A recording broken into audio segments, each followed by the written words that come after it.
Bonjour à tous, bienvenue dans ce nouvel épisode du MFGNU TV. Aujourd'hui, je me trouve en compagnie de l'intervenant du comité environnement, directeur de recherche à l'Institut des géosciences de l'environnement au CNRS. Bonjour. Bonjour. Est-ce que vous pouvez d'abord commencer par vous présenter et puis nous expliquer en quoi consiste votre travail et votre rôle au sein du CNRS? Donc je m'appelle Gerhard Kriner, je suis directeur de recherche au CNRS dans un laboratoire ici à Grenoble. Je travaille sur la modélisation du climat, donc la représentation du système climatique à l'aide de gros codes numériques dans l'ordinateur. Et je fais notamment aussi des projections du climat. Donc j'essaie de prédire quelles vont être les conditions climatiques dans le futur en fonction des émissions de gaz à effet de serre que nous avons. Oui, dans votre intervention, vous avez notamment parlé de votre spécialisation qui est le climat des régions polaires. En quoi ça consiste? Pourquoi avoir choisi finalement de travailler sur ce climat précisément? Alors, c'est un peu du hasard, c'est un peu aussi une passion pour la montagne, pour les glaciers, etc., qui m'a amené à ça. Il se trouve que quand on est à Grenoble et on veut travailler sur le changement climatique, on peut arriver, enfin à l'époque en tout cas, on pouvait arriver dans ce qui s'appelait le laboratoire de glaciologie, qui aujourd'hui a fusionné avec un autre laboratoire pour donner le laboratoire où je travaille. Et ce laboratoire de glaciologie, comme le nom l'indique, il travaillait sur les glaciers et sur les régions polaires. C'est ce laboratoire-là qui était connu, ou qui est toujours connu, pour les carottages. Donc ces trous qu'on faisait dans la glace pour récupérer plusieurs mètres, il me semble. 3 km, jusqu'à 3 km de longueur pour retrouver l'information du climat du passé. Et c'est comme ça que j'ai commencé à travailler sur le climat polaire. Alors, le climat polaire, il est important dans le climat global, mais évidemment, il ne faut pas seulement travailler là-dessus. Mais voilà, moi, ma spécialité, c'était devenu ça. Un peu par hasard, mais un peu aussi par destination. Comme enfant, j'avais envie d'être aéropolaire. Enfin, je ne suis pas devenu aéropolaire, mais au moins, je travaille sur ça. Super. Quel intérêt pour vous de venir discuter avec des élèves, notamment des délégués, dans un comité au sein de la conférence MFGNU? Alors, en tant que chercheur du CNRS, on est censé faire de la recherche, mais on a aussi une mission de ce qu'on appelle, j'aime pas du tout le mot, mais de vulgarisation, c'est-à-dire de dissémination des connaissances, de travailler avec le public pour expliquer qu'est-ce qu'on sait. C'est de transmission, alors. De transmission, bon voilà. Meilleur terme que vulgarisation, merci. Et donc, ça fait partie de notre mission. On a aussi une mission d'encadrer des étudiants, etc. Mais cette transmission, cette diffusion du savoir fait partie de notre mission. Donc, c'est tout à fait dans le cadre de mon travail que je viens ici pour expliquer à des jeunes comme vous. Voilà, qu'est-ce qu'on sait sur le changement climatique, mais aussi comment ça fonctionne, cette transmission du savoir vers les décideurs politiques. C'est de ça qu'on a parlé aujourd'hui. Et comment avez-vous trouvé cet échange entre vous, les élèves, et globalement toute la discussion au sein du comité pendant, je dirais, une bonne trentaine de minutes? J'étais impressionné par la qualité des questions qui m'ont été posées. Elles étaient extrêmement pertinentes. Extrêmement judicieuse, donc ça m'a permis de clarifier beaucoup d'aspects, mais encore une fois, les questions ne partaient pas dans tous les sens, elles touchaient souvent le point important, le point où ça fait mal, mais non, c'était vraiment d'excellentes questions. Seul point de regret un peu que j'ai, c'est que c'est souvent les mêmes qui ont posé plusieurs questions, et souvent c'est les garçons et beaucoup moins les filles qui posent des questions, mais ça c'est toujours le grand classique.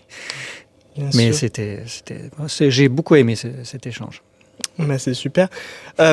J'ai vu que vous aviez beaucoup utilisé de termes en anglais. Si des jeunes comme le modèle des Nations Unies, alors nous on est une conférence francophone, mais il y a également des comités en anglais. Si des jeunes souhaitent faire partie soit du CNRS ou en tout cas travailler dans la recherche, est-ce qu'il faut nécessairement avoir de très très bonnes bases en anglais et même être très très fort? Alors, toute la science, la science dure, ça se passe forcément en anglais.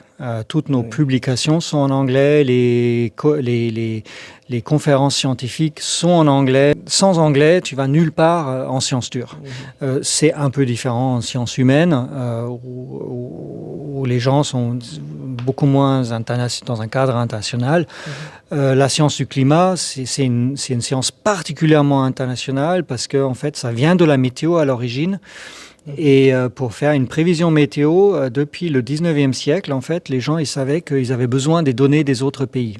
Si vous voulez faire une prévision météo pour la France, vous avez besoin des données météo dans toute l'Europe pour faire une bonne prévision pour la France. Donc, c'est là où on est obligé d'utiliser l'anglais. Déjà, mais particulièrement, mais c'est surtout en climatologie, juste pour dire que c'est une science particulièrement internationale historiquement.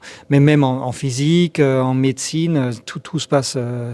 Tout se passera toujours en anglais. Après, on utilise un anglais qui est simplifié parce que, justement, on ne fait pas de dissertation philosophique où on va être sur des expressions extrêmement précises, où il faut s'exprimer avec aisance, etc. Là, on parle un anglais rudimentaire, si vous voulez, un anglais scientifique qui ne nécessite pas une finesse d'expression extrêmement élevée. Mais il faut bien ça aide énormément, évidemment, si on parle très bien l'anglais, ça c'est certain. Dans le cadre de votre travail, durant toute votre expérience, finalement, est-ce que vous avez vécu des événements un peu moins ordinaires que du travail de la recherche, des sortes d'anecdotes que vous auriez à nous partager? Là, vous me cueillez un peu à froid. J'avais pas prévu de parler de ça. Des choses extraordinaires qu'on peut vivre en tant que climatologue quand on travaille sur les régions polaires, c'est évidemment d'y aller. Oui. Donc pour moi, ça avait toujours été un rêve d'aller en Antarctique, donc ce grand continent autour du pôle sud, où il n'est pas toujours facile d'y aller. Donc j'avais rêvé longtemps d'y aller et j'étais extrêmement content quand j'ai pu y aller. Je suis allé 2 fois en Antarctique, une fois pour un forage, donc un des forages profonds qui a permis de recouvrir de la glace vieille de 800 000 ans. Donc c'était un grand projet européen. Et donc ça s'est passé à l'intérieur du continent. Donc l'Antarctique, c'est un continent qui est grand comme l'Europe, à peu près, mais qui est donc centré autour du pôle sud, essentiellement, entouré par l'océan austral. Et à l'intérieur, donc ce continent est couvert de 3 km de glace et c'est là qu'on fait ces forages. Donc, et là, on est à un endroit absolument extraordinaire parce que vous êtes au milieu de nulle part, dans un désert glacé. C'est tout plat, il y a de la neige, il n'y a pas un caillou, pas un arbre, rien. Vous êtes sur 3 km de glace et donc à la surface, il y a de la neige. Vous pouvez aller 1000 km dans n'importe quelle direction, ça ne change pas, ça reste plat et neigeux et il n'y a rien. Donc vous êtes au milieu du continent et la prochaine station scientifique, elle peut être à plus de 1000 km et entre les deux, il n'y a rien à part du plat blanc. Très dépaysant alors. C'est très dépaysant, c'est super tout au début. Quand vous y passez 3 mois, vous êtes content de repartir à la fin. Par rapport aux tendances sur le climat, son évolution, êtes-vous davantage optimiste, pessimiste? J'ai vu que vous avez parlé du 5e rapport du GIEC dont vous avez contribué dans ce gros pavé quand même. Combien de temps avons-nous aussi pour redresser la barre finalement? Parce qu'on voit que les tendances sont pas vraiment optimistes en tout cas. Non. Alors, il n'est jamais trop tard pour agir. Nous sommes aujourd'hui partis pour pour dépasser très facilement, très largement le réchauffement d'1,5 degré. Alors ça veut dire quoi? On mesure le réchauffement global par rapport à une base qui est le climat de la fin du 19e siècle, donc 1850-1900. Et donc là aujourd'hui, entre 1850 et 1900, première partie du 20e siècle, ça se réchauffait un petit peu, mais pas beaucoup. Et ça a vraiment commencé à partir des années 70, à se réchauffer globalement très très vite, avec une tendance au-delà de 0,2, d'à peu près 0,2 degrés par décennie en moyenne globale. Donc depuis 1970, il y a 50 ans qui se sont passés. Donc là, on a déjà réchauffé de 1 degré. Et par rapport à la période pré-industrielle, donc on va prendre 1850-1900 comme une approximation de cette période pré-industrielle, on va déjà très dans très peu de temps dépasser les 1,5 degrés, qui sont un peu l'objectif qui était fixé dans l'accord de Paris. Mais ce qui est important de savoir, c'est de bien se rendre compte que chaque dixième de degré est important. Si on dépasse les 1,5 degrés, on ne va pas tomber d'une falaise, ce n'est pas la fin du monde. 1,5 degré de réchauffement, ça serait mieux que 2 degrés. 2 degrés, ça serait mieux que 2,5 et 2,5, ça serait mieux que 3. Il n'est jamais trop tard pour essayer de tout faire pour réduire les émissions de gaz à effet de serre, pour garantir des impacts moins importants du changement climatique, une augmentation moins forte du niveau de la mer, des vagues de chaleur, etc., moins fortes. Donc, dans ce sens-là, on a du temps. Il n'est jamais trop tard, mais il faut commencer. Ça aurait été tellement plus facile si on avait commencé plus tôt. Parce qu'aujourd'hui, évidemment, on a déjà pris 1,5 degré dans la vue et on n'est pas sur la bonne voie, évidemment, quand on regarde ce qui se passe politiquement aujourd'hui avec les Américains notamment. C'est ce que je voulais vous demander, d'un point de vue géopolitique actuellement avec les tendances. Vous avez un poste qui vous permet d'avoir peut-être plus d'informations que le grand public, vu que vous êtes vraiment, vous contribuez concrètement à ces recherches. Ça va quand même dans la bonne voie ou est-ce qu'on est sur une moyenne ou vraiment c'est catastrophique? Le terme est peut-être un peu fort. Oui, non. Le changement climatique futur, il dépend entièrement des émissions futures. D'accord? Si on arrête, ce qu'il faut savoir, c'est si on arrête les émissions du jour au lendemain, le climat va se stabiliser extrêmement vite. Et ça nous permet de faire ce qu'on appelle des scénarios. C'est-à-dire des scénarios d'émissions. On va imaginer qu'à partir de demain, on va peut-être moins émettre ou plus émettre. D'accord ? Il y a plusieurs scénarios d'émissions pour lesquels on va calculer l'évolution future du réchauffement et du changement climatique en tant que tel. Et dans ces scénarios, il y a toujours un scénario qu'on appelle le business as usual.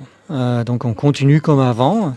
Et quand on faisait ces scénarios business as usual dans les années 90, ils impliquaient des émissions plus fortes que ce qu'on voit aujourd'hui. Donc, par rapport à ce qui était la trajectoire standard du passé, on a déjà amélioré un peu les choses. Aujourd'hui, il y a des voitures électriques, les gens essayent de faire certains efforts. On a amélioré les choses par rapport à ce qu'on pouvait craindre il y a 30 ans. Toujours est-il que, évidemment, la Chine s'est développée extrêmement vite, mais dans l'ensemble, on n'est plus sur la plus mauvaise trajectoire. Il y a des choses qui sont améliorées, mais pas assez. C'est ça le problème, pas assez. Donc on va continuer à réchauffer le climat. Tant qu'on émet des gaz à effet de serre, on va continuer à réchauffer le climat. C'est évident. Voilà. Merci beaucoup à vous d'avoir répondu à mes questions. Merci d'avoir accepté déjà, de par votre intervention dans le comité environnement, d'avoir répondu justement aux questions des délégués. Et puis, j'espère que votre travail, en tout cas, et qu'au niveau du climat, ça ira mieux. D'abord, au niveau des prévisions, ces fameuses trajectoires. Surtout. Voilà. Et puis, merci beaucoup et à bientôt pour de nouveaux épisodes. Ciao. Merci. Au revoir.